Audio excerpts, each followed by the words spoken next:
একাত ভকত জীবন একাত ভকত জীবন হলଧର ନାଗ ଲେଖିଥିଲେ ସେ ଗୀତଟା। ଆଜ୍ଞା ଆଉ ସେ ଖୋଜି ଖୋଜି ମୋତେ ହିଁ କୁହାଲେ ସେ ପାଖକୁ ହିଁ ଲଢ଼ୁଛେ ସରକାରଙ୍କ ତରଫରୁ ଏମାନଙ୍କର ଏଗେନ୍ଷ୍ଟ ଲଢ଼ୁଛେ। ଅପରାଧୀମାନଙ୍କର ଏଗେନ୍ଷ୍ଟରେ ଲଢ଼ୁଛ ଆଗ ଅପରାଧୀମାନଙ୍କର ସପକ୍ଷରେ ଲଢ଼ୁଥିଲେ। ହଁ ତ ସେଟା କେନ୍ତା? ଜୟ ନାରାୟଣୀ ଜୟ ଠାକୁରାଣୀ জয় সমলেশ্বরী। নমস্কার ওড়িয়া অস্মিতার আজির পডকাস্ট কে স্বাগত করছি আমি সুব্রত।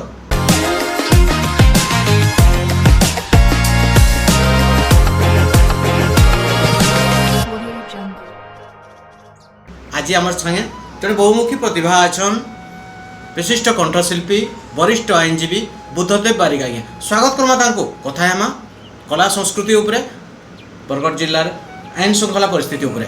ଆଜ୍ଞା ଆପଣଙ୍କୁ ଓଡ଼ିଆ ଅସ୍ମିତାରେ ସ୍ୱାଗତ କରୁଛୁ। ସ୍ୱାଗତ ଆପଣଙ୍କର ଓଡ଼ିଆ ଅସ୍ମିତା ମୋତେ ଆପଣଙ୍କ ପ୍ରୋଗ୍ରାମକେ ଡାକି ଦେବାର ଲାଗି ମୁଁ ଆପଣଙ୍କୁ ବହୁତ ଅଶେଷ ଧନ୍ୟବାଦ ଦେଉଛି। ଆମେ ତ ବହୁତ ଦିନ ପ୍ରୟାସ କରୁଥିଲୁ ଆପଣ ସାଙ୍ଗେ ଯୋଗାଯୋଗ ନାଇଁ ହେଇପାରୁଥାଏ, ତାର ସାଙ୍ଗେ ପାରିବାରିକ ସମସ୍ୟା ବି ଟିକେ ରହିଥିଲା, ଆପଣଙ୍କର ମା ଖରାପ ହେଇଯାଇଥିଲେ। ତ କେନ୍ତା ଅଛନ୍ ଆଜ୍ଞା ଇହାଦେ? ଠିକ୍ ଅଛେ।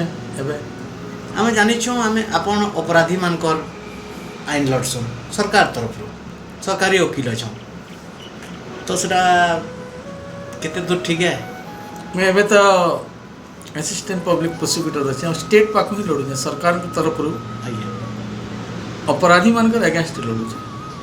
ଅପରାଧୀମାନଙ୍କର ଏଗେନ୍ଷ୍ଟରେ ଲଢ଼ୁଛ? ହଁ। ଆଗ ଅପରାଧୀମାନଙ୍କର ସପକ୍ଷରେ ଲଢ଼ୁଥିଲେ। ହଁ ତ ସେଟା କେନ୍ତା ଥିଲା, ଏଇଟା କେନ୍ତା? ଏଇଟା ସରକାରଙ୍କ ତରଫରୁ ତାମାନେ ଇନଫର୍ମେଣ୍ଟ ଯିଏ କେସ୍ ଦେସି ତାଙ୍କର ତରଫରୁ ଆମେ ଲଢ଼ୁଛୁ। ଇହାଦେ ଆଜ୍ଞା ଆଗ ଯେନ୍ମାନେ ଇନଫର୍ମେଣ୍ଟ ମାନେ ଏକ୍ୟୁଜ୍ ମାନଙ୍କର ପାଖକୁ ଲଢ଼ୁଥିଲୁ ଆଗ। ଆଜ୍ଞା ତ ଯେନ୍ ଦିନୁ ଆମେ ସରକାର ତରଫରୁ ଲଢ଼ୁଛୁ ଆଉ ଏକ୍ୟୁଜ୍ ମାନଙ୍କର ପାଖକୁ ଆମେ ନାଇଁ ଲଢ଼ୁଛୁ। ତ ବହୁତ ବଢ଼ିଆ କଥା ଆଜ୍ଞା, ଦୁଇଥିର ଅଭିଜ୍ଞତା ଆପଣ କରୁଛେ। ତ ବରଗଡ଼ର ଆଇନ ଶୃଙ୍ଖଳା ପରିସ୍ଥିତି ବିଷୟରେ ଟିକେ କହିପାରିବେ ଆପଣଙ୍କର ଗାଇଡ଼ଲାଇନ୍ ଭିତରେ? ବରଗଡ଼ରେ ଆଇନ ଶୃଙ୍ଖଳା ଏବେ ଟିକେ ନିଶା କାରବାର ବୃଦ୍ଧି ହେଇଯାଇଛି, ତଥାପି ଆମର ପୋଲିସ ପ୍ରଶାସନ ସେଥିପ୍ରତି ଦୃଷ୍ଟି ଦେଉଛନ୍, କରୁଛନ୍ ତାଙ୍କର କାମ ମାନେ ସେମାନେ। ଆଉ ଟିକେ କାମ ବାକି ଅଛି, ଆଉ ଟିକେ ଷ୍ଟ୍ରିକ୍ଟ ଦରକାର, ଆଉ ଟିକେ ଷ୍ଟ୍ରିକ୍ଟ ଦରକାର। ଟ୍ରାଫିକ୍ ସମସ୍ୟା ରହୁଛି। ଟ୍ରାଫିକ୍ ତ ଯେନ୍ ଦିନ ଇଟା ବତୀମାନେ ଲଗାଲେ ନ ଆଜ୍ଞା ଠିକ୍ ଚାଲୁଛି। ଠିକ୍ ଯାହା ବି ହଉ। ତ ଆମେ ସେ କଲା ସଂସ୍କୃତିର କଥା ହେମା। ଆଜ୍ଞା ଆପଣ ଗୀତ ଗାଇବାଟା କେବେ ମୂଲ କରିଥିଲେ? ଗୀତ ଗାଇବାରଟା ମୁଇଁ ଗୀତ ଗାଏସି ବୋଲି ନାଇଁ ଜାଣିଥିଲି। ଆଜ୍ଞା ଏଇଟା ଗୋଟେ ରୋଚକ କଥାଟେ କହ। ହଁ। ଆଜ୍ଞା 8 କ୍ଲାସରେ ଜର୍ଜ ହାଇସ୍କୁଲ ଗୋଟେ ସାଙ୍ଗଟେ ଫେଲେଇ ନେଇଥିଲା ମୋତେ, ହଁ ଆଉ ସେନେ ସ୍କୁଲରେ କମ୍ପିଟିସନ୍ ହେଉଥିଲା। ଆଜ୍ଞା ଆଉ ସେ କମ୍ପିଟିସନରେ ମୁଇଁ ଆଶ୍ଚର୍ଯ୍ୟଜନକ ଭାବେ ଫାର୍ଷ୍ଟ ହେଇଯାଇଥିଲି। କେନ୍ ଗୀତ ଗାଇଥିଲେ ସେତେବେଳେ? ଏକାତ ଭକତ ଜୀବନ ତ ଗାଇଥିଲି। ଏହାଦେ ରଥଯାତ୍ରା ସିଜନ୍ ଚାଲିଛେ, ମହାପ୍ରଭୁ ଏହାଦେ ବିଜେ ହେବେ, ତ ପଦେ একাত ভকত জীবন একাত ভকত জীবন ভকত নিমন্তে তোর শঙ্খ চক্রে চিহ্ন শঙ্খ চক্রে চিহ্ন একাত ভকত জীবন। ବହୁତ ବଢ଼ିଆ ଚମତ୍କାର ଆଜ୍ଞା। ଆପଣ ଗୋଟେ ଆମେ ଯାହା ଜାଣିଛୁ ଗୋଟେ ସମୃଦ୍ଧି ମ୍ୟୁଜିକ୍ ବୋଲି ଗୋଟେ ଷ୍ଟୁଡ଼ିଓ କରିଛନ୍ ନା ଗୋଟେ କମ୍ପାନୀ କରିଛନ୍? এটা ଗୋଟେ ୟୁଟ୍ୟୁବ୍ ଚ୍ୟାନେଲ୍ଟେ କରାଯାଇଛି। ଆଜ୍ଞା এটা ଗୋଟେ ସର୍ଚ୍ଚ କରିଦେଇଛୁ ଆମେ, ଆମର ଯାହା ଯାହାର ଗୀତ ମାନେ ଗାଏସୁଁ, ଆମେ ଭାଇ ଭଉଣୀ ମିଶିକିରି ଗାଏସୁଁ। ଆମେ ଯାହା ଜାଣିଛୁ ଆପଣଙ୍କର ଭଉଣୀମାନେ ବି ଗୀତ ଗାଇସନ୍ ଆପଣଙ୍କ ପରିବାରର, ତ ହଁ। କଳା ପ୍ରତି ସମର୍ପିତ। ଏଥିରୁ କିଛି ଲାଭ ଆଶା ନା କରନ୍ କେନ୍ସି ଷ୍ଟେଜ୍କେ ଯାଇକରି ଗୀତ ଗାଇବାର ମୁଡ଼୍ରେ ନା ରହନ୍? ନାଇଁ ନାଇଁ ନାଇଁ, ହେତ୍କି ମୁଇଁ ଷ୍ଟେଜ୍ରେ ଶୋ ଦେବାର୍ ଲାଗି ପସନ୍ଦ ନାଇଁ କରେ, ବଟ୍ ଲୋକ ମହୋତ୍ସବ ଭଜନ ସମାରୋହ ମାନକେ ଗାଏସି ମୁଇଁ, କିନ୍ତୁ ଦରକାର ପଡ଼ିଲେ ଗାଏସି। ଆଜ୍ଞା ତ ଆପଣ ତ ଏତ୍କି ଦିନ ଭିତରେ ଅନେକ କଳାକାରକୁ ଦେଖିଥିବେ, ଅନେକ ଗୀତିକାରକୁ ଦେଖିଥିବେ, ଯେନ୍ ସିନିୟର କଳାକାର ମାନେ ଅଛନ୍, କାହାକୁ ଆପଣଙ୍କୁ ବେଶୀ ଭଲ ଲାଗ୍ସି? ଏବେ ଆଜ୍ଞା ଏବେ ମୋତେ ରତନ ରାୟଙ୍କର ଗୀତ ମାନେ ବହୁତ ଭଲ ଲାଗ୍ସି। ରତନ ପୂଜାରୀ ରତନ ପୂଜାରୀ ନିଶ୍ଚିତ ଭାବେ। ମୋର ଗୋଟେ ସେ ବହୁତ ମୋତେ ବହୁତ ଭଲ ପାଏସନ୍। ସେ ଆଜ୍ଞା କେତେ ଭଲ ପାଏସନ୍, ନିଜର ଭାଇଠୁ ବି ବେଶୀ ମୋତେ ଗାଇଡ଼ ବି କରସନ୍। ଆଉ ନବ ତାଙ୍କର ମହତମ ଦାଦା କରସନ୍। ଆଜ୍ଞା ସନ୍ଦୀପ ମହାପାତ୍ର ମୋର ଗୁରୁ, ହିନ୍ଦୁସ୍ତାନୀ କ୍ଲାସିକାଲ ଗୁରୁ ବି। ଆଜ୍ଞା ଦୀପାଂଶୁ ଆଚାର୍ଯ୍ୟ ଆଜ୍ଞା ଅଛନ୍। ଆମର ହିନ୍ଦୁସ୍ତାନୀ କ୍ଲାସିକାଲର ପହିଲା ଗୁରୁ ହେଉଛନ୍ ନାରାୟଣ ରାଉତ ସାର୍, ବାଲେଶ୍ୱର। ତାଙ୍କର ବି ହିନ୍ଦୁସ୍ତାନୀ କ୍ଲାସିକାଲ ଶିଖୁଥିଲେ। तो आम जेहेतु नव दादार कथा भी सुनला रतन दादार कथा भी सुनला तो आम रतन दादार गीतटे हाँ से मत गोटे गीतटे देते से हलधर नाग लिखिले से गीतटा आज्ञा आ से खोजी खोजी मत ही कहले से गीत मुझे बेले नहीं जानी थी भल से बुद्धदेव बारिक के खोजिले मत कहले आ से गोटे भौणी सागे गाई लिपिका विवाह सिंह श्री समलई सीरीज जय नारायणी जय ठाकरानी जय समलई श्री जुगे जुगे मागो जगत कारणे अवतरु अटा भिरी दशरा मासर 10 दिन तुई 10 रूपा 10 मोती तारा महाकाली 16 मातंगी भैरवी धूमावती जय समलई श्री माँ अवतरु अटा भिरी। जय माँ समलेश्वरी समलेश्वरी तो आम आराध्य देवीयान इष्ट देवीयान आम अस्मितार परिचयवान तो आज्ञा जिते बेले आप गीत गाउछन इहादे युवपीढ़ी भी गीत गाउछन तो आगर गीतिकार और आजिकाल गीतिकार भितर आपन को काना फरक लागसी अगर गीतिकार माने गीत लिखवार लगी बहुत समय नौथिले आज्ञा आग प्रथमे गीत लिखा होता तार ही म्यूजिक दिया होता आज्ञा आग आम जहाँ जानीछु आज्ञा एबे भी अच्छा बहुत टैलेंटेड लिरिसिस्ट मैंने अच्छा आज्ञा हम रतन पुजारी दादा अच्छा जतीन्द्र प्रधान अच्छा दिलीप सिंह अच्छा आज्ञा आउ भी अच्छा बहुत मुझे मान को एति नहीं जानी बहुत बढ़िया गीत लिखुचन एबे भी से माने गीत लिखिदेले म्यूजिक डायरेक्टर माने कंपोज करसन और म्यूजिक डायरेक्टर माने ट्यून टे देले हमर लिरिसिस्ट माने से ही मीटर रे से माने लिखि देसन अरे इहादे युवपीढ़ी जेन दुई अर्थबोधक गीत गाउछन इटा के लेकरी आपन काना कहबे हेतकी तो बोधे मोर नॉलेज रे नुहे आबार इहादे तो दुई अर्थबोधक गीत के लोग पसंद नहीं करवा आज्ञा के न सुनबे मते कहूँ दुई अर्थबोधक गीत घर तो सुनी नहीं पारना सुनी पारबे क्या ना के न सुनबे पान दुकान बजाले भी तो लोग मना करबे मना कर तो हेतले लोग नहीं बनावा एटा से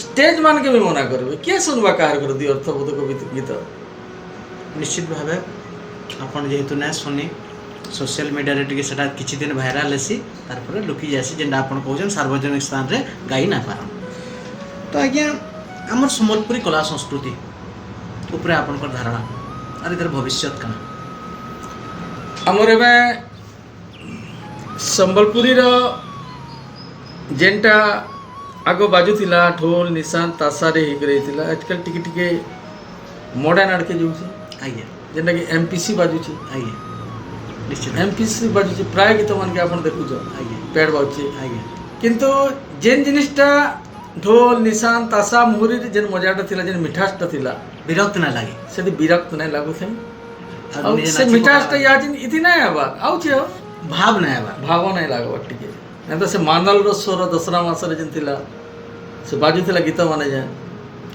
तो आउ गोटे पसंद रो गीत सुनना ମୁଁ ଗୋଟେ ଦଶରା ମାସର ଗୋଟେ ଗୀତଟେ ବନେଇଥିଲି आज्ञा ଏଟା ଆମେ ଭାଇ ଭଉଣୀ ମିଶିକି ଗାଇଥିଲୁ आज्ञा ଭୁଦ ଯାଇ କରି ଦଶରା ହେଲା ଗାନୁ ସହର ଗହଲ ହେଲା ଭୁଦ ଯାଇ କରି ଦଶରା ହେଲା ଗାନୁ ସହର ଗହଲ ହେଲା ଘଡ଼ି ମାରି ଉଦେ जान रे बौला घड़ी मारी उदे जान रे बौला दशरा ढुला सते बाजी तो गला आयला दशरा मासर बेला माँ 10 भुजार लागिला लीला बहुत बढ़िया এটা সুরেন্দ্র পণ্ডা লিখিଥିଲେ আমার এডভোকেট कौशल संग्रामी কৌশল संग्रामी ତାଙ୍କର ଗୀତଟା ମୋତେ ବହୁତ ଭଲ ଲାଗ୍ସି ଗୀତଟା तो आउ गोटे गीत आपणकर घरे घरे जहाँ पाखे मोबाइल नाइन भी से भी शुनिछन सकाल पहले कि सुनबार के बाध्यवान गोटे प्रकार अलार्म बागिटे जदि जने उठबार के नहीं चाहूबा बेले भी उठवा से गीतटा केनटा कहे आप बुझीगले न पौर परिषद गाड़ी में बासी केड़े सुंदर केड़े सुंदर आमर बरगड़ सहर तो हेतिर पदे सुनामा बेले आपण हमर दर्शक मान जानि पारबे जे ते कंठशिल्पीटा बुद्धदेव बारिक बोली केड़े सुंदर बरगड़ सहर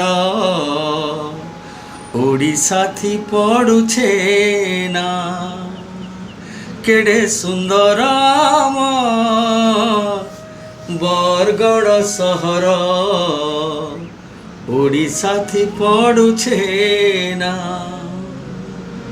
एटा कहार परिकल्पना थिला एटा परिकल्पनाटा आमर एग्जीक्यूटिव ऑफिसर थिले नारायण धनसेना से गोटे बरगढ़ गोटे सफाई अभियान के निकल गोटे गीतटे करवार लगी कहले तो के मिसिकर एटा गाइथिले एटा मुई गाइथिले मोर भौणी नताशा सिकंदर अंशिका सिकंदर आ कमलेश चक्रवर्ती भाई एक गाइथिले आ गीत के लिखिथिले हमर रतन पुजारी दादा लिखिथिले आरो ई अभिनय के करथिले गोटे वीडियो बना हेतिला सेटा हाँ अभिनयटार निर्देशना देथिले हमर लिटू महांती मामू आगे से देथिले हां हां हाँ बरगढ़ बहुत जनाशुना कलाकार व्यक्ति विशेष मिसिथिले तो भी समस्ते से गोटे बहुत बढ़िया वार्ता देसी सकालो गोटे सकालो केडे सुंदर धन्यवाद आपण को हमर गीत के बहुत म्यूजिक करी छे सेतिर खुशी कथा एटा तो बुद्धदेव आज्ञा आगामी गोटे आपणकर गोटे गीतटे आसुची सही समृद्धि म्यूजिक रे से गीतटा काना एबे नुआखाई रे गोटे गीतटे बाहर करमा भल गीतटे नुआखाई रे काना भाबिचन पदे हमको सूचना नै नै नुहे करबार तल किंतु रतन दादा को लिखवार लगी कहै छै लिखी साइला परे हमें कंपोजिशन करू आ सेथि भी बरगढ़ जाना माने व्यक्ति विशेष मान को गुआमु हमर प्लान अछि निश्चित भावे बहुत बढ़िया कथा तो कथा होतले कथा हो तुम कथा ना सरे भकत विदुर साग भजा दे तो साई पारिल मन मुझेते दरब जाचिले हे देव न शुण हे भगवान भकत विदुर साग भजा दे तो साई पारिल मन बहुत बढ़िया आज्ञा तो बुद्धदेव आज्ञा आपण आईनजीवियान कंठशिल्पियान तार संगे संगे बहुत बढ़िया चित्र काटुले आमे जहाँ शुनिचु तो यहाँ सोशल मीडिया रे लोग माने बहुत प्रचार करुछन निज निजर आमे चित्रशिल्पी करुछन सेटा भल कथा तो आपनकर चित्र टिके सोशल मीडिया रे देखबार के यहाँ ना मिलबार कारण कना आज्ञा एबे समय बहुत अभाव है 6-7 बजे आसी कोर्ट रे हमें बहुत कष्ट गीत भी गए पेंटिंग टा नहीं काटवार माने नहीं काटसी मोर समय मिले काटसी केन टाइप रो चित्र भल लागसे आज्ञा काटबार की इच्छा है ये टेकुड़ में काटते मने जेना समाज के भल वार्ता देसी है तके नहीं कि फोटो कटवाले बढ़िया सचेतनता वार्ता देसी मैं बहुत लोगों माने भी करी छे बहुत लोगों माने करी छे आगो लोगो डिजाइन माने हां कॉलेज मान कर सिंबल माने भी करा है जे आज्ञा एटा मान के केन केन कॉलेज रो गुडे ना अछि सूरज मन ना बरपालिया रो केन कॉलेज रे गुटे करथिलो हम घर केतरा संबलपुर दुकान मान के भी लोगो करथिलो बहुत बढ़िया कथा बरगढ़ लोक महोत्सव जन भी हेतिला हेति भी लोगो मोर मामू संगे में मिसिर करथिलो हम चित्रशिल्पी राजेंद्र सिकंदर मामू भंजास रे आमे मामू भंजा तो मामू घर टिके टिके आई छे बापा घर टिके टिके आई छे निश्चित भावे एटा समस्त को ने आसे एटा भगवान कर वरदान है बहुत आपनकर बहुमूल्य समय देले ओडिया अस्मिता के सेति लागि आमे चिरऋणी हूँ कृतज्ञता ज्ञापन करछो आ नियमित भावे आपण मन कठानु आईन परामर्श नेबार संगे संगे ए कला संस्कृति उपरे बरगढ़ रो विकास उपरे आलोचना करू तमा आज कार्यक्रम के इन रखमा ओडिया अस्मिता नमस्कार जोहार।